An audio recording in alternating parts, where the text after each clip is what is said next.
Good morning. Today I'm going to discuss the topic of legal professional privilege in the context of an in-house counsel, which raises its own particular difficulties, of course, because an important issue will be the context in which the in-house counsel is actually acting. So many in-house counsel have multiple roles, sometimes providing legal advice, sometimes they hold a practicing certificate, and sometimes they're also involved commercially in giving advice to the company's executives.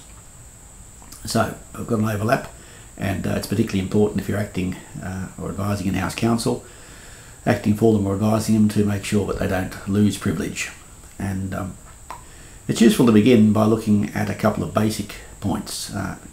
Privilege we're talking about, of course, is the client's privilege, and in this context, a corporation, like an individual, is entitled to assert legal professional privilege, which can either be litigation privilege or, more usually in this context, advice privilege.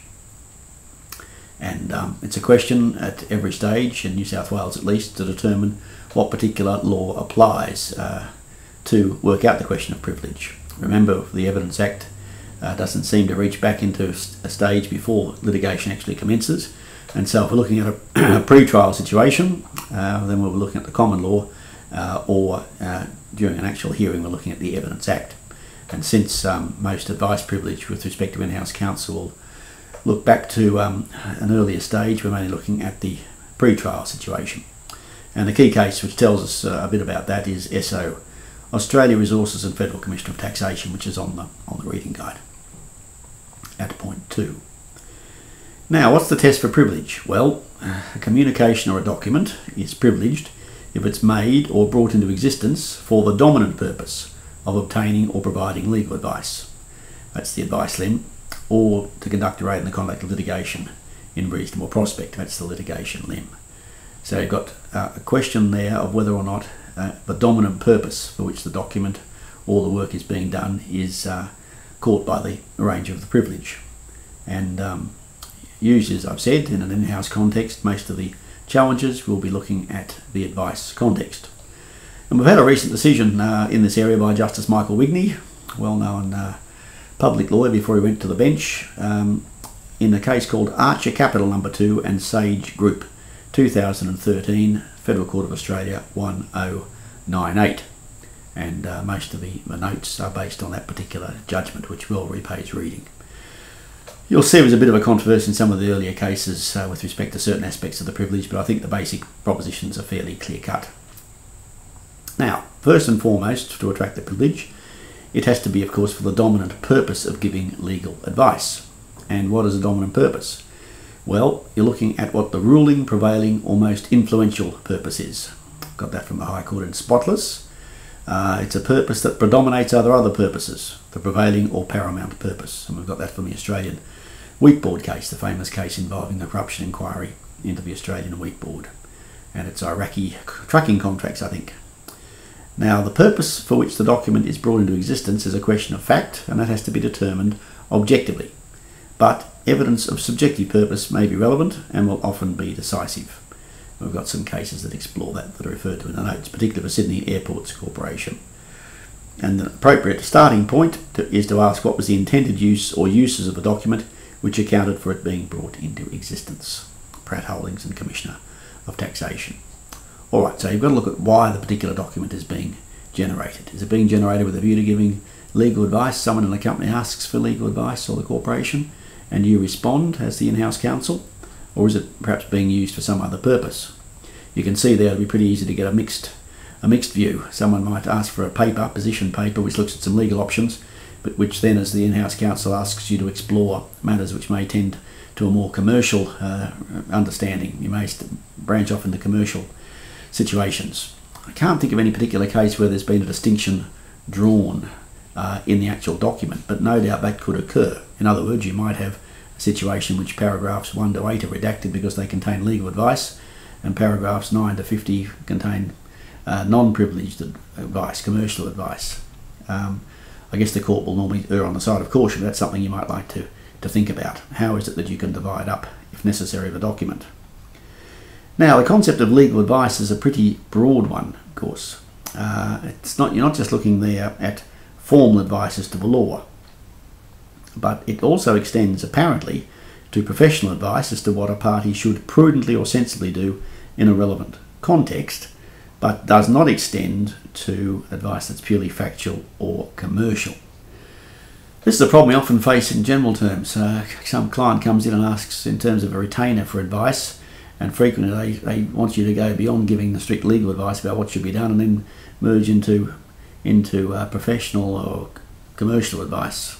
I had a case once, I defended someone down in the district court where he was being sued by a solicitor for failing to advise properly, and fortunately, as I always say, he'd maintained a perfect file, and these file notes were a much better source for us to defend the case than obviously the client's unreconstructed memory. And basically what happened was there was a mortgage lending business operating, and mortgages had gone bad, and he said that the solicitor had in fact advised him about which mortgages to go ahead with and which ones not to go ahead with. But it was quite clear from our file notes, but although he'd given him advice about the enforceability of the mortgages, he'd never strayed into that forbidden territory where he might have been guilty of some sort of misrepresentation or misleading and deceptive conduct. So I guess that's a good lesson to always keep files in order. That way it's your best defence. Usually, of course, the client or whoever's making the allegation against you won't have files with file notes on them for every occasion. It gives you a big starting point. Now, we've got a broad legal advice concept, and then we've got to look at who has the onus of demonstrating the privilege operates. Well, the party claiming the privilege bears the onus of proving the communication was made or document created for the dominant purpose of giving the advice. And it's not sufficient, we'll come back to this, but it's not sufficient to merely assert a claim for privilege. You have to actually set out the facts that provide the basis for the claim. And as they say in Grant and Downs, the old High Court case, 1976, the existence of the privilege is not established by mere verbal formula, even a formula, I suppose it should be, even if unchallenged. Well, that's true up to a point, I guess. I suppose if you put on an affidavit by a solicitor, or perhaps by the in-house counsel setting out precisely what they've done, probably a bit like a discovery affidavit, it's a bit hard to go behind it. Are you able to cross-examine on it? Well, we'll have a look at that in a moment. Now, point 7, it may be necessary for there to be evidence which identifies the circumstances in which the relevant communication took place and the topics or instructions upon which the particular advice was directed. The court, of course, has got power itself to examine documents in respect of which a claim is made. And according to Grant's case, Grant and Downs, it should not hesitate to exercise the power where the claim is challenged.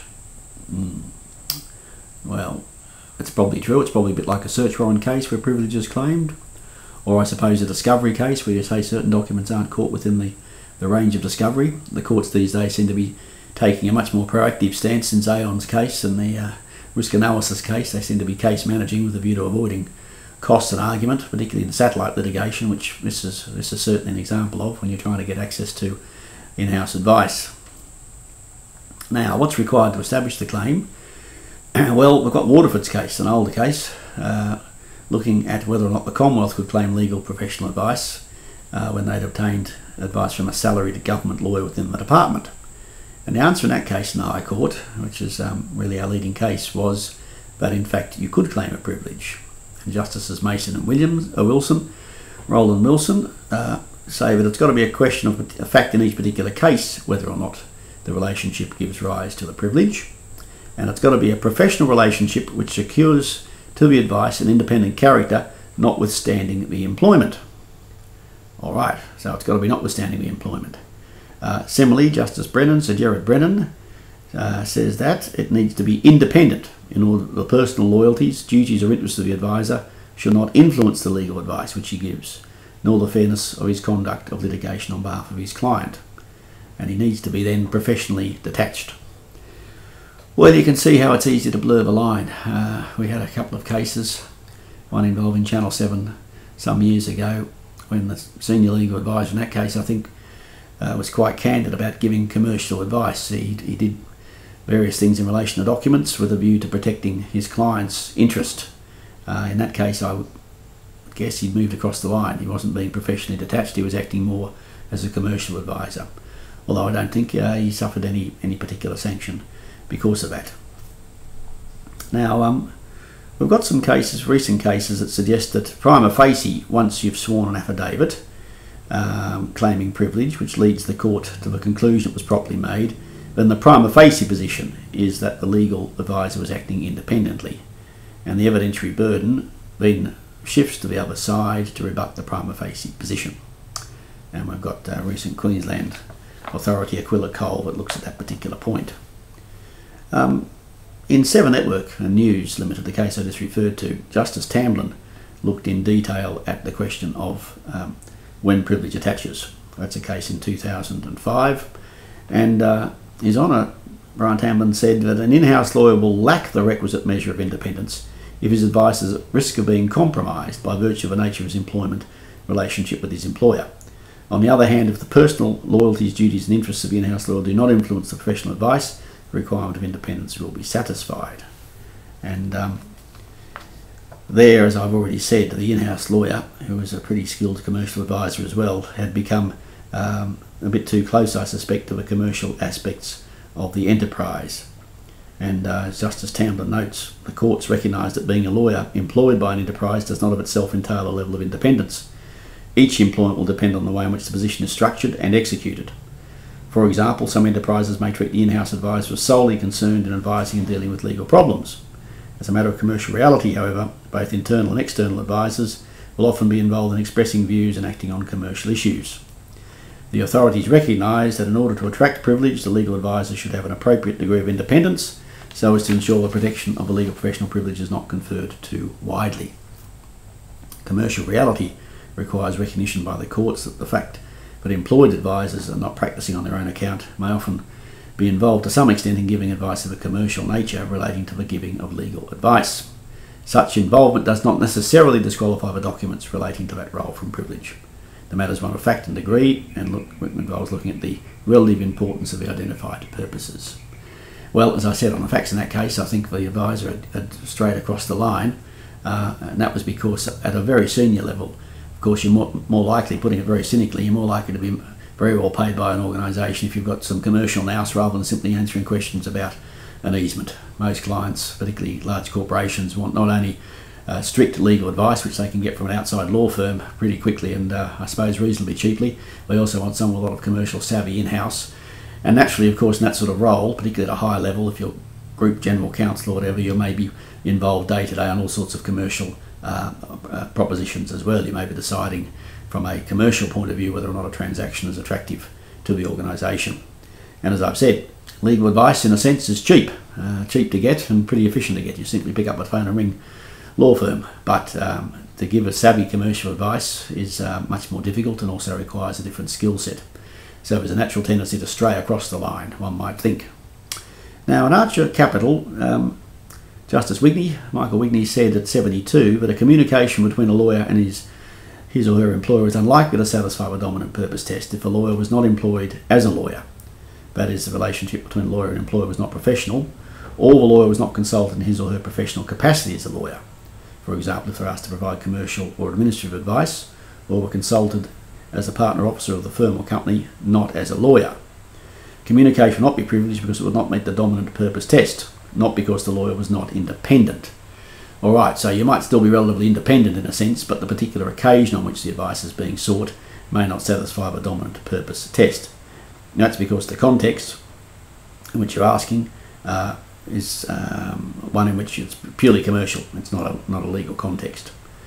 And he says it's difficult to see any reason in principle why to attract privilege in those circumstances would necessary to satisfy some element of independence on the part of the employed lawyer. For example, by proving the law is not subject to pressure or other interference arising from the employment relationship. Now, one important aspect in some of the cases seems to be whether or not the in-house counsel has a practising certificate. Clearly, if you've got a practising certificate, then you are subjecting yourself to an independent regime, which is imposed by the Law Society with respect to all professional conduct rules, and that in a sense ensures, or to ensure, that there's a distance between you and the employer. And we've got a couple of cases which are set out in 12 there, looking at the question of whether having a practising certificate in a sense is conclusive, and the answer seems to be that it's not. The fact that you do or don't hold one is not a conclusive factor against you, but I suppose the fact that you do hold one is something which the court would put into the balance and would suggest that in fact you are practicing as a solicitor. Now, Justice Graham, Peter Graham, has looked at this area in some detail, and there's a very interesting article, I've given you the reference to it, in the Australian Journal of Legal Scholarship, which is on the web. If you Google Askaree, make an appropriate search, and you'll see that he lists a number of criteria. He's on list a number of criteria with respect to what factors may go to demonstrating independence. And first and foremost, he points out the physical location of the in-house counsel within the organisation. And I guess this tracks through directly to what the in-house counsel, in inverted commas, is actually doing.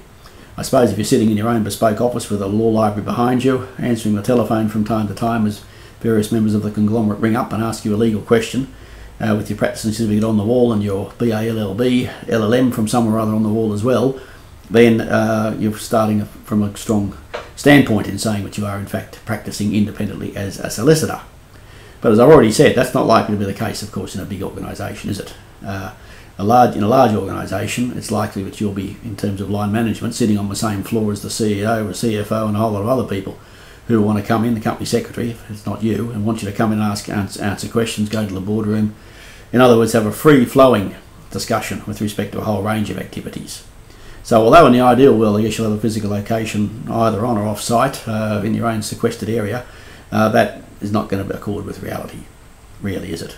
Because a large part of the value, and particularly your salary in terms of the organisation, is usually in the big places your general advice. If you're big enough to have an in-house counsel, you don't want him or her simply answering questions.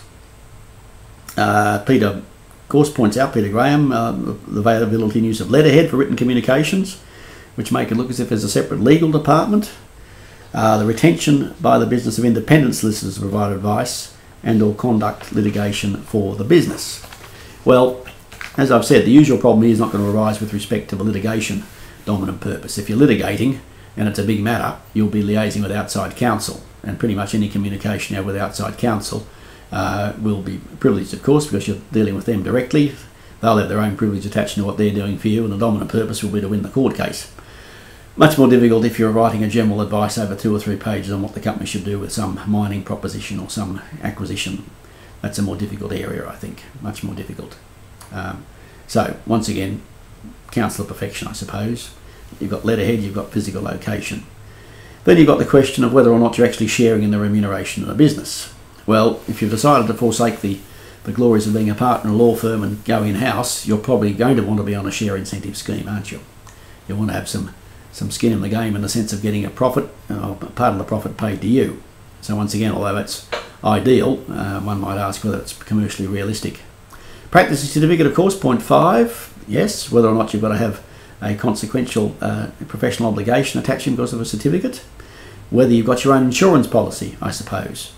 And he also says the title you're given on the business card. Well, tricky point, isn't it? What's on your card? Does it say General Counsel? Does it say Commercial Advisor? What does it say? I've always taken a view, it doesn't matter what you call me as long as you pay me a little bit of money. Most people aren't too worried about the title. Title's a positional sop, isn't it, that they throw to you. They give you an extra bone, but they don't give you an extra money. So I'm not quite sure whether a title given to you is going to be all that relevant in a commercial sense. Most savvy in-house counsel don't really care what they're called, I don't think. And most people, of course, who have gone in-house don't particularly want to be in a position where they're regarded simply as providing legal advice, I wouldn't have thought.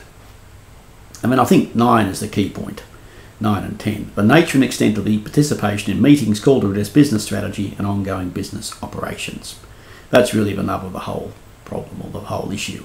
Are you there where your role becomes melded? On the one hand, you're advising, we better not think about this, we better think about that, or are you also providing some commercial advice? Are you, in other words, called into a meeting simply to provide advice on the law, or are you there giving all sorts of other advice as well, and putting your oar, giving the board your sixpence worth of knowledge? Most big operations want that latter. They don't just want someone who can tell them what the answer to whether it's a contract is. You can get that answer over the telephone for $1,500. You don't want that sort of situation. I mean, drafting and sharing advice. Is there an in-house counsel? How's it shared?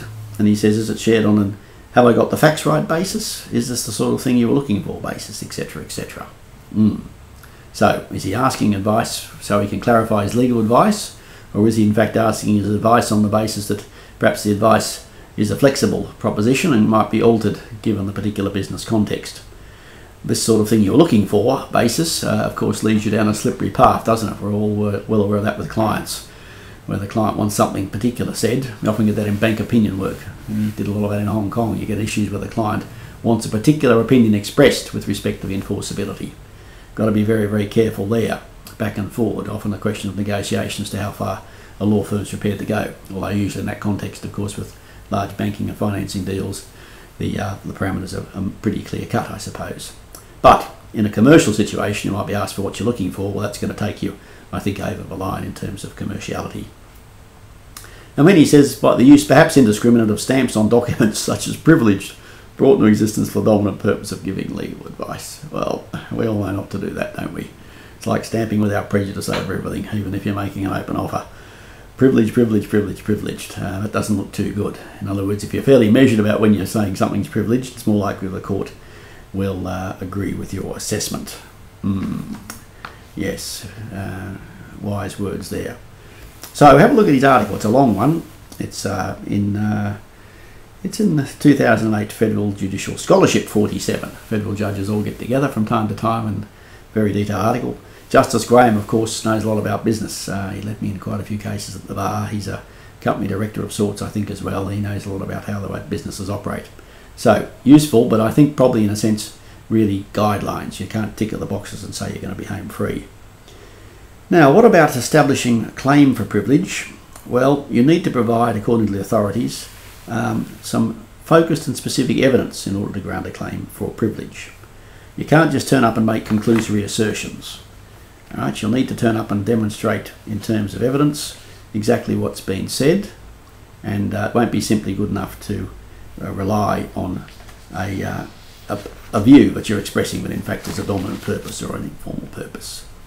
And it's something to be said for the proposition that privilege is claimed. It should be someone who has got, naturally, the most proximate knowledge of the facts and matters covered by the affidavit, whether the relevant party is the one who is providing the particular claim.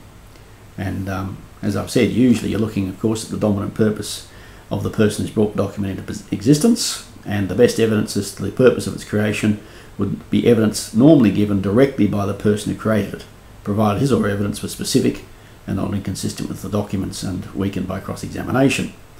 Evidence based on information and belief, of course, can be given as to the purpose of a document's creation by someone who can create it, provided that he or she also specifies the source of that information and belief.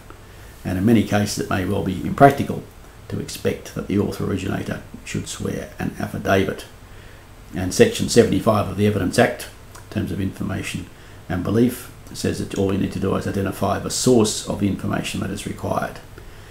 And in an interlocutory proceeding, the hearsay rule does not apply to evidence if the party who adduces it also adduces evidence of its source. In the old days, we used to have a swearing clerk and a believing clerk, or an informing clerk and a believing clerk. Someone informs and someone believes. That's, I think, with the older players, still the way in which we would proceed. You want to set out the basis of your belief and the information upon which you are coming to that belief. Alright, so you can see there it's a fairly complex topic. It's a topic in which questions are frequently likely to arise these days, and that's because the role of in-house counsel has become more and more broad, I suppose, in its operation. In-house counsel are often giving commercial advice, and a good in-house counsel covers a wide range of activities over and above simply providing legal advice. As I've said, we've got a large number of firms out there able to provide legal advice promptly and easily, and so simply giving that won't normally justify a large paycheck and a large number of share options. Alright, so have a look at Justice Graham's article and also consider the cases which are set out in the memorandum.